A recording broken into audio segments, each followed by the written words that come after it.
সিরিয়ায় বাশার আসাদ সরকারের পতন হয়েছে। সেখানে এমন একটা সরকার ক্ষমতা এসেছে যে সরকারের উপরে কারোর ভিন্ন মাত্রার প্রত্যাশা ছিল, আর কেউ কেউ জানে এই সরকার সিরিয়ার স্বার্থ রক্ষা করতে পারবে না। কেন স্বার্থ রক্ষা করতে পারবে না? আর যারা ভাবছিল এই সরকার তাদের খুব পছন্দের সরকার, কেনই বা তারা ভাবছিল এটা পছন্দের সরকার? আর এই যে সিরিয়ার প্রেসিডেন্ট আহমেদ আল সারা, যার নানামুখী কথা কর্মকাণ্ড নিয়ে মুসলিম বিশ্বে বেশ বড় রকমের বিতর্ক সৃষ্টি হয়েছে। কেনই বা এই বিতর্ক? তুরস্কের সিরিয়ার রাজনীতিতে বিশেষ করে এই আহমেদ আল সারাকে ক্ষমতায় বসানোর ক্ষেত্রে তুরস্কের প্রেসিডেন্ট রজব তাইয়েব এরদোগানের বিশেষ ভূমিকা ছিল। যদি আহমেদ আল সারা মুসলিম উম্মার জন্য বা সিরিয়ার জাতীয় স্বার্থের জন্য খুব উপযোগী না হন, তাহলে কেন এরদোগান তাকে ক্ষমতায় বসানোর জন্য এতটা মরিয়া ছিলেন? এবং এখন এত বিতর্ক আসলে কেন হলো? সিরিয়ার ভেতরের রাজনীতির গল্পটা আসলে কি? সুপ্রিয় দর্শক, আজকের এই ভিডিওতে আমরা সিরিয়ার ভেতর বাইরের মূল গল্পের আদ্যপান্ত জানার চেষ্টা করব। আহমেদ আল সারার বাস্তবতা, অনেক বর্তমান যে রাজনৈতিক কর্মকাণ্ড, বর্তমান যে অবস্থান, এগুলো আমি আপনাদের সামনে চেষ্টা করব যথেষ্ট পরিষ্কার করে দেওয়ার জন্য। আশা করি আপনারা শেষ পর্যন্ত সঙ্গে থাকবেন। আর ভিডিও যদি ভালো লাগে তাহলে লাইক, কমেন্ট, শেয়ার করবেন এবং চ্যানেলটি সাবস্ক্রাইব করে সাথেই থাকবেন। দর্শক, 2013-14 সালের দিকে ইরাক এবং সিরিয়ায় হঠাৎ করে আবির্ভূত হলো পাগড়ি পরা একদল যোদ্ধার, যারা ইসলাম কায়েম করবে, যারা খেলাফত প্রতিষ্ঠা করবে এবং ইসলামী শাসন ব্যবস্থা সেই খোলাফায়ে রাশেদিনের সোনালী অধ্যায় ফিরিয়ে আনবে। ইরাক এবং সিরিয়ায় অসম্ভব দ্রুত গতিতে তারা ঢুকে পড়ল এবং এবং বানের পানির মতো অসম্ভব দ্রুত গতিতে চারিদিকে ছড়িয়ে পড়ল। সিরিয়ার বিরাট অংশ তাদের কন্ট্রোলে নিয়ে নিল, ইরাকের বিরাট অংশ কন্ট্রোলে নিয়ে নিল। মাথায় পাগড়ি, বেশিরভাগই কালো, বেশ বড় বড় দাড়ি, গায়ে জুব্বা, দেখতে একেবারেই ইসলামী আমলের লোকজনের মতো, ইসলাম অনুসরণকারী লোকজনের মতো। দেখে বোঝার উপায় নেই তারা মুসলমান নয়, তারা মুসলিম উম্মার জন্য কাজ করছে না, তারা সত্যিকারের খেলাফত প্রতিষ্ঠা করতে আসেনি। তাদের চেহারা, সুরত, এগুলো দেখে বোঝার কোনো উপায় ছিল না। ঘোষণাটা তারা খুব মুখরোচক দিয়েছিল, খেলাফত কায়েম। সারা বিশ্বের সাধারণ মুসলমানরা ব্যাপকভাবে তাদের এই বক্তব্য, তাদের এই চিন্তা চেতনা, তাদের এই কথাকে গ্রহণ করলো, একেবারে বলা যায় গোগ্রাসে গিলল। কিন্তু পেছনে থেকে গেল অনেক কালো অধ্যায়, ইতিহাসের অনেক সম্ভাব্য কাহিনী। কি সেই কালো অধ্যায় এবং কি সেই সম্ভাব্য করুণ কাহিনী? কালো অধ্যায় হলো এই যে যারা খেলাফত প্রতিষ্ঠার নামে বানের পানির মতো ছড়িয়ে পড়লো ইরাক এবং সিরিয়ায়, তারাই অল্প কিছুদিনের ভেতরেই এমনভাবে মানুষ হত্যা শুরু করলো, নারীদের ধর্ষণ করলো, এমনভাবে অত্যাচার, নির্যাতন, নিপীড়ন চালালো এবং এমনভাবে জোর জবরদস্তি করলো, সরকারি বাহিনীগুলোকে নাস্তানাবুদ করে দেওয়ার চেষ্টা করলো এবং তাদের কর্মকাণ্ডের ভেতর দিয়ে খুব অল্প সময়ের ভেতরে পরিষ্কার হয়ে গেল এরা খেলাফত প্রতিষ্ঠা করতে আসেনি, এরা কারোর হয়ে বিশেষ কোনো এজেন্ডা বাস্তবায়ন করতে এসেছে। খুব দ্রুতই বিষয়গুলো অনেকের কাছেই স্পষ্ট হয়ে গেল। বিশেষ করে ইরান এই বিষয়টি খুব দ্রুত বুঝে ফেলল এবং এর পাল্টা ব্যবস্থা নেওয়া শুরু করলো। অনেকে ইরানকে এই খেলাফত প্রতিষ্ঠাকারীদের বিরুদ্ধ শক্তি বলে তখন প্রচার শুরু করলো এবং এই ব্যাপারে, অর্থাৎ খেলাফত প্রতিষ্ঠাকারী সকল্ড যে লোকজন, তাদের পক্ষে পাশ্চাত্য এবং আরব অঞ্চলের গণমাধ্যমগুলো একেবারে চোখ বন্ধ করে সমর্থন দিল, নানানভাবে তাদের কর্মকাণ্ডকে বৈধ করলো এবং ইরান যেটা করতে চাইলো, অর্থাৎ তাদেরকে প্রতিরোধ করার চেষ্টা করলো।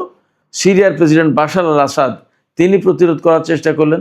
ইরাকের তখন মালিকি সরকার, সম্ভবত নুরি আল মালিকি, তারা প্রতিরোধ করার চেষ্টা করলেন। সবাইকে তখন ইসলাম বিরোধী আখ্যা দেয়া হলো, মুসলিম বিরোধী, মুসলিম স্বার্থের বিরোধী এটা চেষ্টা করা হলো প্রতিষ্ঠা করার জন্য।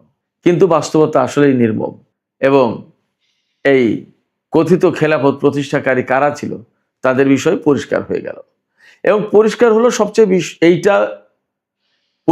সবচেয়ে এই বিষয়টি যে এরা প্রকৃতপক্ষে মুসলমানদের স্বার্থে তো নয়ই, বরং মুসলমান এবং ইসলামদের ধ্বংস করার জন্য এসেছেন। তারা যে সমস্ত উগ্রবাদী সন্ত্রাসবাদী কর্মকাণ্ডে জড়িয়ে পড়লো, যেগুলো করতে থাকলো, তাতে সারা বিশ্বের কাছে এই মেসেজ যেতে থাকলো যে ইসলাম বুঝি এমনই, ইসলাম বুঝি এমন উগ্রবাদী, এমন সন্ত্রাসী। অতএব তারা যে প্রকৃতপক্ষে ইসলামকে সর্বনাশ করতে এসেছে, এইটা একটা পর্যায়ে গিয়ে মানুষের কাছে পরিষ্কার হলো। এর ভেতরে ইরাক এবং সিরিয়ায় হাজার হাজার মানুষ প্রাণ দিল। শুরু হলো লড়াই। একপাশে পশ্চিমা এবং আরব বিশ্বের ব্যাপক সমর্থনপুষ্ট, তুরস্কের সমর্থনপুষ্ট এই আইএস, এবং এখান থেকে অনেকগুলো ফ্র্যাকশন তৈরি হলো। হায়াতে তাহরির শাম, এরকম অনেকগুলো সংগঠন হলো, যার কোনোটার পেছনে তুরস্ক, কোনোটার পেছনে আমেরিকা, কোনোটার পেছনে ইসরায়েল, কোনোটার পিছনে আরব বিশ্ব, এইভাবে। বাট সবারই চূড়ান্ত লক্ষ্য সিরিয়া থেকে বাশার আল আসাদ সরকারকে হটাও। ইরাকে তারা খেলাফত কায়েম করেছে এবং অন্যায়, অনাচার, নির্যাতন, হত্যা, ধর্ষণ এগুলো চালিয়ে যাচ্ছে। ইরাকে আসা মানেই হচ্ছে ইরানের সীমান্তে একদম। তখন ইরানের তো গায়ে জ্বালা ওঠার কথা। আলটিমেটলি ইরানও রুখে দাঁড়ালো, এবং এই কাজে সিরিয়ার প্রেসিডেন্ট বাশার আল আসাদ ইরান এবং রাশিয়ার সমর্থন চাইলো, সাহায্য চাইলো। ওপাশে লেবানন থেকে একটা প্রতিরোধকামী সংগঠন বাশার আল আসাদকে সাহায্য করার জন্য এগিয়ে আসলো। শুরু হলো তুমুল লড়াই। এর ভেতরে আমেরিকা এবং পাশ্চাত্যের আরো বহু সংখ্যক দেশ, নেটোভুক্ত দেশ, বহু সংখ্যক দেশ, মোট 65 দেশ তাদের যৌথ বিমান বাহিনী গঠন করলো, এবং তারা সিরিয়ায় এই কথিত ইসলামী শক্তি ISIS এর বিরুদ্ধে বিমান হামলা চালাতে শুরু করলো। নামে নামে বিমান হামলা চালায়, কিন্তু আসলে কাজে কিছু হয় না। যে বিমান হামলা চালায় তাতে সিরিয়ার সাধারণ লোকজন মরে, সিরিয়ার সরকারি প্রতিষ্ঠান, সরকারি স্থাপনা ধ্বংস হয়, সিরিয়ার সামরিক ঘাটের উপর হামলা চালায়, সিরিয়ার সামরিক বাহিনীর উপর হামলা চালায়। প্রকৃতপক্ষে ISIS এর উপরে হামলা হয় না। তখন একটা পর্যায়ে বারাক ওবামা ক্ষমতা এবং হিলারি ক্লিন্টন পররাষ্ট্রমন্ত্রী, হিলারি ক্লিন্টনের নেতৃত্বে ফ্রেন্ডস অফ সিরিয়া নামে একটা সংস্থা গঠন করা হলো। এই সংগঠন বা এই সংস্থার দুটো বৈঠক হয়েছে তুরস্কে, ফ্রেন্ডস অফ সিরিয়া। তুরস্কের সাথে বাশার আল আসাদের কিন্তু একসময় খুব ভালো সম্পর্ক ছিল। দুই প্রতিবেশী দেশ, অনেক ইতিহাস, ঐতিহ্য, অনেক কিছু একসাথে। অথচ একটা পর্যায়ে গিয়ে এই বাশার আল আসাদ সরকারকে উৎখাত করার জন্য এরদোগান উঠে পড়ে লাগলেন। তিনি সিরিয়ায় মুসলিম ব্রাদারহুডের শাসন কায়েম করার কথা বললেন। নিজের দেশে ইসলামী শাসন প্রতিষ্ঠার কোনো খবর নেই, নিজের দেশে মুসলিম ব্রাদারহুডের শাসনের কোনো খবর নেই, কিন্তু সিরিয়ায় মুসলিম ব্রাদারহুডের শাসন প্রতিষ্ঠার জন্য তিনি খুব অ্যাডামেন্ট হয়ে উঠলেন, সিরিয়াস হয়ে উঠলেন। তিনি এই যে আজকে যে আহমেদ আল সারা, তাদের যে মূল সংগঠন হায়াতে তাহরির শাম, তাদেরকে সমর্থন দেওয়া শুরু করলেন রজব তাইয়িব এরদোগান। তার টার্গেট ছিল সিরিয়ার একটা বিরাট বড় ভূখণ্ড তুরস্কের আওতাধীন করতে হবে, নিজেদের অধীনস্থ করতে হবে। বাশার আল আসাদ সরকার থাকলে এটা সম্ভব না। তুরস্কের এটা কাহিনী। ইসরায়েল বা পাশ্চাত্যের তাদের প্রত্যাশা ছিল বাশার আল আসাদ সরকার যতক্ষণ পর্যন্ত ক্ষমতা আছে ততক্ষণ পর্যন্ত সিরিয়ার আকাশ, সিরিয়ার ভূমি মুক্ত না। অতএব ইসরায়েল যে গ্রেটার ইসরায়েল প্রতিষ্ঠা করতে চায় সেটা সম্ভব না। একেবারে ইসরায়েল থেকে সামনে পা বাড়ালেই সিরিয়া, বাশার আল আসাদ সরকার, যারা কখনো ইসরায়েলের সাথে সম্পর্ক প্রতিষ্ঠার চিন্তাও করেনি, বরং যুদ্ধ করেছে কয়েকবার। অনেক দেশ, আরব দেশ ইসরায়েলের সাথে মীমাংসা করেছে, আপোষ রফা করেছে, কিন্তু বাশার আল আসাদ সরকার বা তার বাবা হাফিজ আল আসাদের সরকার কখনো আপোষ রফায় যায়নি। এছাড়া ইসরায়েল যে গ্রেটার ইসরায়েল প্রতিষ্ঠা করতে চায় বা আমেরিকার নিউ মিডল ইস্ট প্ল্যান বাস্তবায়ন করতে চায়, সেটা করতে গেলে সিরিয়াকে ভাঙতে পারলে বা সিরিয়ার বাশার আসাদকে যদি উৎখাত করে দেওয়া যায়, তাহলে দ্রুত গতিতে ইরাক দখল করে নিয়ে ইরান দখল করে নেবে, একদম সহজ। তখন আফগানিস্তানে কিন্তু মার্কিন বাহিনী দখলদারিত্ব কায়েম করে রেখেছে। এইরকম একটা প্রেক্ষাপটে সিরিয়া দখল করাটা খুব গুরুত্বপূর্ণ ছিল। ইরান এই পলিটিক্স বুঝতে পারলো, এই ষড়যন্ত্র বুঝতে পারলো, বুঝে তারা দ্রুতই রুখে দাঁড়ালো, রাশিয়ার সাহায্য নিল এবং বাশার আসাদ সরকার টিকে গেল। এপাশে ইরান একটা অবস্থায় থাকলো, রাশিয়াও অবস্থায় থাকলো, সারা বিশ্বে রাশিয়ার নতুন করে একটা প্রভাব প্রতিপত্তি তৈরি হলো। এর ভিতর দিয়ে ইসরায়েল কিন্তু প্রায় প্রতিদিন সিরিয়ায় হামলা চালায়, অথচ সিরিয়ায় কিন্তু ইরান তার একটা ভালো অবস্থান গড়ে তুলছিল, সামরিক অবস্থান।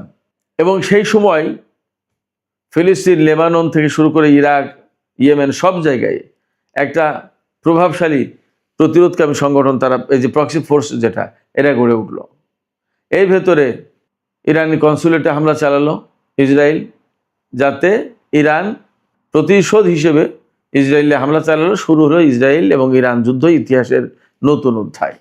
এইগুলো করতে করতে করতে করতে এর ভেতরে যখন সিরিয়াটা বেশ অস্থিতিশীল, ইসরায়েলের হামলা, ইরানের সাথে ইসরায়েলের যুদ্ধ ইত্যাদি ইত্যাদি মোকাবেলায় বেশ একটা অস্থিতিশীল, ঠিক সেই মুহূর্তে তুর্কি সীমান্ত থেকে শুরু হলো বাশার আল আসাদ সরকার বিরোধী আন্দোলন। একেবারে পঙ্গপালের মতো লেলিয়ে দেওয়া হলো। খুব একটা নাজুক সময়ে, যখন ইরান, রাশিয়া, বাশার আল আসাদ সরকার বা অত্র অঞ্চলের যে সমস্ত প্রতিরোধকামী সংগঠন যারা ইসরায়েল এবং আমেরিকার বিরুদ্ধে কাজ করে, তাদের বিরুদ্ধে লেলিয়ে দেওয়া হলো। তুরস্ক এই কাজটা করলো, এরদোগান। এবং তখন এমন পরিস্থিতি যে তাদের বিরুদ্ধে যদি সিরিয়ার আসাদ সরকার সামরিক বাহিনী নিয়ে যুদ্ধ শুরু করে, তাহলে সিরিয়ায় রক্ত গঙ্গা বয়ে যায়, অর্থাৎ সিরিয়ায় প্রচণ্ড রকমের হানাহানি, মারামারি শুরু হয়। এটা বাদ দেওয়ার জন্য, এটা এড়ানোর জন্য বাশার আল আসাদ সরকার অনীহা প্রকাশ করলো এবং বললো যে এটা আমরা করতে চাই না। তখন ইরান এবং রাশিয়া বললো আচ্ছা ঠিক আছে, যার দেশ সে যদি করতে না চায় তাহলে তাকে ছেড়ে দেওয়া হোক। তখন বাশার আসাদ সরকার রাশিয়ায় আশ্রয় নিলেন এবং সিরিয়া এই জোলানির নেতৃত্বে হায়াতে তাহরির শামের অধীনে চলে গেল। তারা সরকার কায়েম করলো, ইসলামী সরকার প্রতিষ্ঠা করবে বলেছিল। কিন্তু জোলানির অধীনে সিরিয়া যাওয়ার কয়েকদিনের ভেতরেই ইসরায়েল ব্যাপকভাবে কয়েকদিন ব্যাপী হামলা চালিয়ে সিরিয়ার সমস্ত সামরিক ঘাঁটি, অস্ত্র, ক্ষেপণাস্ত্র, প্রতিরক্ষা ব্যবস্থা, যত যা কিছু ছিল সমস্ত সবকিছু ধ্বংস করে দিল। এবং তখন তো সিরিয়ার সামরিক বাহিনী সংগঠিত না, আসাদ সরকারে কে কার পক্ষে যাবে, অনেক কিছু, কার বিচার হবে কার বিচার হবে না, জোলানি কারে রাখবে কারে রাখবে, অনেক কিছু। এইরকম একটা সুযোগ নিয়ে ইসরায়েল একদম তছনছ করে দিল সিরিয়াকে। এরদোগান কিন্তু কিছুই বলেননি, কিছুই করেননি। এই পরিস্থিতিতে আজকে জোলানি সিরিয়ার প্রেসিডেন্ট হিসেবে ইসরায়েলের সাথে শান্তি চুক্তি করার চেষ্টা করছেন, নিরাপত্তা চুক্তি, যাতে সিরিয়া ভালো থাকে। ইসরায়েলের হাতে যেখানে গ্রেটার ইসরায়েল প্রতিষ্ঠা করার পরিকল্পনা, পাশ্চাত্যের দেশগুলোর হাতে যখন নিউ মিডল ইস্ট প্ল্যান বাস্তবায়নের পরিকল্পনা, তখন জোলানি ইসরায়েলের সাথে শান্তি চুক্তি করে তার দেশে শান্তি নিশ্চিত করতে পারবে, এটা কি সম্ভব? এবং তুরস্কের প্রেসিডেন্ট রজব তাইয়িপ এরদোগান ঠিকই চুপচাপ বসে আছেন। শুধু তাই না, খুব সম্প্রতি আমি একটা খবর দিয়েছি একটা ভিডিওতে, রাজধানী দামেস্ক থেকে মাত্র 20 কিলোমিটার দূরে ইসরায়েল হাসপাতাল প্রতিষ্ঠা করেছে। এই হাসপাতাল প্রতিষ্ঠার সুদূর প্রসারী পরিকল্পনা আছে। একটা স্বাধীন সার্বভৌম দেশ, সেই স্বাধীন সার্বভৌম দেশের সরকারকে না বলে ইসরায়েল হাসপাতাল প্রতিষ্ঠা করছে, অথচ এই ইসরায়েল একসময় সিরিয়ার ভেতরে প্রবেশ করার সাহস পেত না। আজকে জোলানি সরকার বসিয়ে এরদোগান সাহেব সেই ব্যবস্থা করে দিয়েছেন। একথা বলতে এখন আর আসলে কোনো দ্বিধা নেই। সেক্ষেত্রে কে যে কার হয়ে কখন কোনভাবে কাজ করে বলা এবং বোঝা মুশকিল। সুপ্রিয় দর্শক, আজকে মধ্যপ্রাচ্যের যে পরিস্থিতি, সেই পরিস্থিতিতে কোনো মতেই না সিরিয়ার জন্য, না মধ্যপ্রাচ্যের মুসলিম জনগোষ্ঠীর জন্য, না মুসলিম উম্মার জন্য এই আহমেদ আল সারা ওরফে জোলানি কোনো ভূমিকা রাখতে পারবে, বরং তিনি কারো কারো হাতের পুতুল হয়ে সিরিয়ার প্রেসিডেন্টের পদ অলঙ্কৃত করেছেন। সুপ্রিয় দর্শক, আজকের আলোচনা এখানেই শেষ করতে চাই। আলোচনা শেষের আগে আমি আপনাদের কাছে জানতে চাই, আপনাদের মতামত বুঝতে চাই যে আহমেদ আল সারা বা ওরফে জুলানি তিনি কি আসলেই সিরিয়ার জাতীয় স্বার্থ রক্ষা করতে পারবেন, নাকি তিনি আসলে অন্য কোনো শক্তির পুতুল হয়ে কাজ করছেন? আপনাদের কি মনে হয়? আপনাদের মতামত জানিয়ে কমেন্টে লিখতে পারেন। আর ভিডিও ভালো লাগলে লাইক, কমেন্ট, শেয়ার করবেন এবং চ্যানেলটি সাবস্ক্রাইব করে সাথেই থাকবেন। দর্শক, আজকের আলোচনা এখানেই শেষ করছি। আপনারা সবাই অনেক অনেক ভালো থাকুন। আল্লাহ হাফেজ।